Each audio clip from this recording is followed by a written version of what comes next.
नमस्कार दोस्तों। आज मैं आपको एक ऐसी कहानी सुनाने जा रहा हूं जो आपके दिल को छू लेगी और आपको सोचने पर मजबूर कर देगी। क्या आपने कभी सोचा है कि हमारे बोले गए शब्द कितनी ताकत रखते हैं? क्या आप मानते हैं कि एक साधारण इंसान अपनी जीभ की ताकत से न सिर्फ अपनी जिंदगी बदल सकता है, बल्कि एक राजा की जान भी बचा सकता है? आइए एक ऐसी कहानी में गोता लगाएं जहां शब्दों ने असंभव को संभव कर दिखाया। यह कहानी है एक विशाल साम्राज्य की, जहां राजा वीरेंद्र अपनी प्रजा के लिए न्याय और समृद्धि का प्रतीक थे। लेकिन एक दिन अचानक राजा एक गंभीर बीमारी से ग्रस्त हो गए। महल में हाहाकार मच गया। राजवैद्य ने दिन रात एक करके हर संभव उपाय किया, लेकिन राजा की हालत दिन प्रतिदिन बिगड़ती ही जा रही थी। अंत में राजवैद्य ने बताया कि राजा को बचाने की एकमात्र दवा के लिए जंगल में रहने वाली एक विशेष जड़ी बूटी चाहिए, जो एक भयंकर भालू की मांद के पास ही उगती है। यह सुनते ही राजदरबार में सन्नाटा छा गया। कौन जाएगा उस खतरनाक जंगल में? कौन अपनी जान जोखिम में डालेगा? राजा ने अपनी आखिरी ताकत जुटाकर ऐलान किया, जो कोई यह जड़ी बूटी लाएगा उसे आधा राज्य और अपार धन संपत्ति दी जाएगी। यह सुनकर कई वीर योद्धा और साहसी लोग जंगल की ओर निकल पड़े। लेकिन दिन बीतते गए और कोई भी सफल नहीं हुआ। कुछ वापस ही नहीं लौटे, कुछ घायल होकर लौटे, लेकिन जड़ी बूटी किसी के हाथ नहीं लगी। राज्य में निराशा छा गई थी। ऐसे में एक साधारण से दिखने वाला युवक राजदरबार में आया। उसका नाम था सुमित। वह एक गरीब परिवार से था, लेकिन उसकी आंखों में एक अजीब सी चमक थी। उसने कहा, महाराज, मैं वह जड़ी बूटी लाकर दिखाऊंगा। सभी दरबारी हंसने लगे।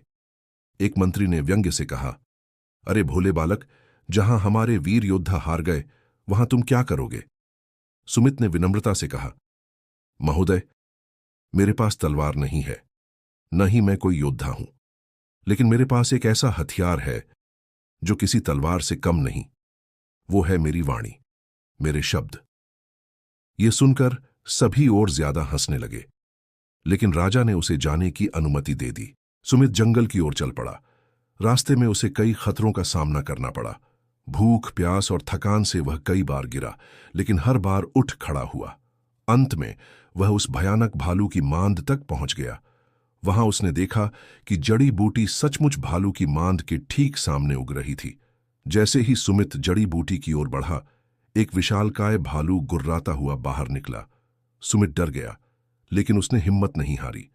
उसने धीरे से कहा, हे वन के राजा, मैं आपसे कुछ कहना चाहता हूं। भालू रुक गया और उसे घूरने लगा। सुमित ने अपनी बात जारी रखी, मैं जानता हूं कि आप इस जंगल के सबसे ताकतवर प्राणी हैं। आपकी ताकत और साहस की कहानियां दूर दूर तक फैली हुई हैं।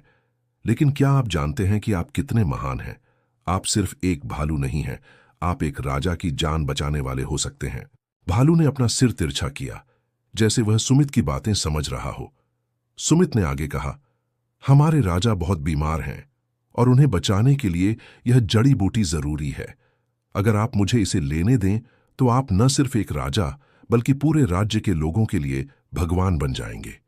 लोग आपकी पूजा करेंगे, आपकी कहानियां सुनाएंगे। भालू धीरे धीरे शांत होता गया। सुमित ने अपनी बात जारी रखी, मैं वादा करता हूं कि अगर आप मुझे यह जड़ी बूटी लेने दें तो मैं हर साल यहां आकर आपको सम्मान दूंगा। मैं लोगों को बताऊंगा कि कैसे एक भालू ने अपनी दया से एक राज्य को बचाया। अचानक भालू पीछे हट गया और जड़ी बूटी की ओर इशारा करने लगा। सुमित नहीं मान सका कि उसके शब्दों ने इतना बड़ा चमत्कार कर दिखाया था। उसने जल्दी से जड़ी बूटी उखाड़ी और भालू को धन्यवाद देते हुए वापस लौट पड़ा। जब सुमित राजदरबार में लौटा तो सभी आश्चर्यचकित रह गए। राजवैद्य ने तुरंत जड़ी बूटी से दवा बनाई और राजा को दी। कुछ ही दिनों में राजा स्वस्थ हो गए। जब उन्होंने सुमित की कहानी सुनी तो वे बहुत प्रभावित हुए। राजा ने कहा, सुमित, तुमने सिर्फ मेरी जान ही नहीं बचाई, बल्कि मुझे एक बहुत बड़ा सबक भी सिखाया है। शब्दों की ताकत तलवार से भी ज्यादा होती है। तुम्हारी बुद्धिमत्ता और साहस के लिए मैं तुम्हें न सिर्फ आधा राज्य दे रहा हूं, बल्कि तुम्हें अपना उत्तराधिकारी भी बना रहा हूं। सुमित की आंखें भर आईं। उसने कहा, महाराज, मुझे राज्य या धन नहीं चाहिए। मेरी इच्छा है कि इस धन का उपयोग गरीबों की मदद के लिए किया जाए और एक ऐसा विद्यालय बनाया जाए जहां बच्चों को शब्दों की शक्ति के बारे में सिखाया जाए। सुमित ने अपनी बात जारी रखी। मैं जानता हूं कि आप इस जंगल के सबसे ताकतवर प्राणी हैं। आपकी ताकत और साहस की कहानियां दूर दूर तक फैली हुई हैं। लेकिन क्या आप जानते हैं कि आप कितने महान हैं? आप सिर्फ एक भालू नहीं हैं, आप एक राजा की जान बचाने वाले हो सकते हैं। भालू धीरे धीरे शांत होता गया। सुमित ने अपनी बात जारी रखी। मैं वादा करता हूं कि अगर आप मुझे यह जड़ी बूटी लेने दें तो मैं हर साल यहां आकर आपको सम्मान दूंगा।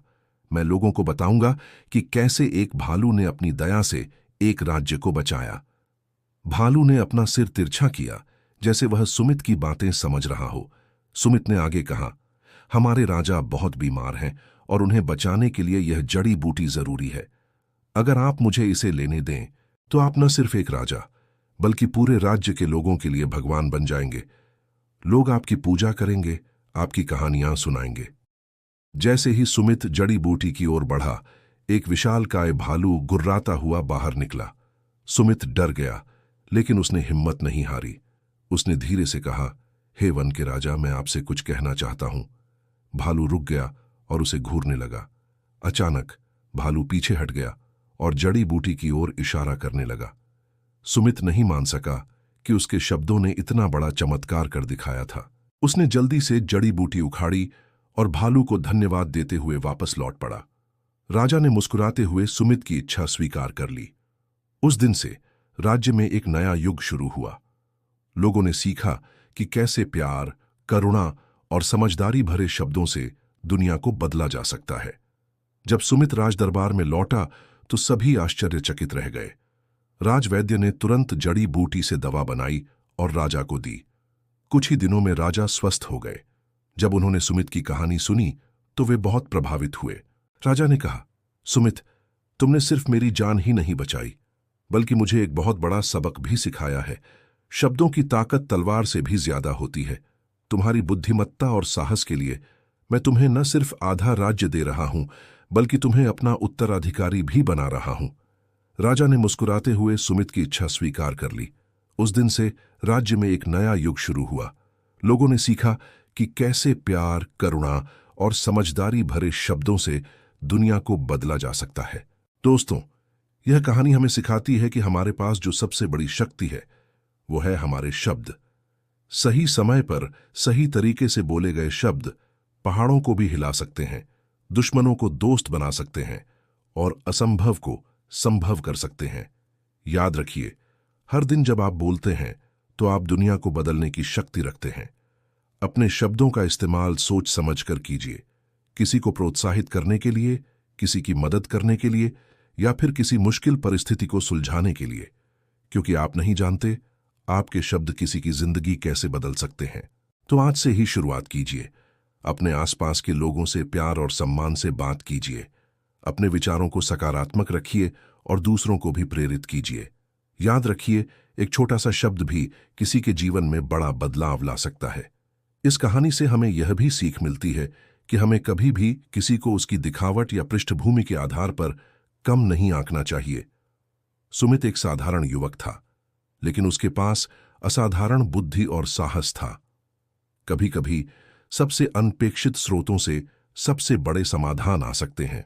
अंत में मैं आप सभी से यह कहना चाहूंगा कि अपने जीवन में शब्दों की शक्ति को पहचानिए और उसका सही इस्तेमाल कीजिए। आप कभी नहीं जान सकते कि आपके बोले गए शब्द किसी की जिंदगी में क्या बदलाव ला सकते हैं। हो सकता है कि आप भी किसी दिन अपने शब्दों से किसी राजा की जान बचा लें या फिर किसी भालू का दिल जीत लें। तो दोस्तों, आज से ही अपने शब्दों को अपना सबसे बड़ा हथियार बनाइए। दया, करुणा और प्रेम से भरे शब्दों का इस्तेमाल कीजिए। याद रखिए, आपके पास भी वही शक्ति है जो सुमित के पास थी। बस उसका सही इस्तेमाल करना सीखिए। अगर आपको यह कहानी पसंद आई हो तो इसे अपने दोस्तों और परिवार के साथ जरूर शेयर कीजिए। और हाँ, कमेंट्स में जरूर बताइए कि आपको क्या लगता है, क्या शब्दों में सचमुच इतनी ताकत होती है? क्या आपने कभी अपने जीवन में शब्दों की शक्ति का अनुभव किया है? धन्यवाद दोस्तों, मिलते हैं अगली कहानी के साथ। तब तक के लिए, तब तक।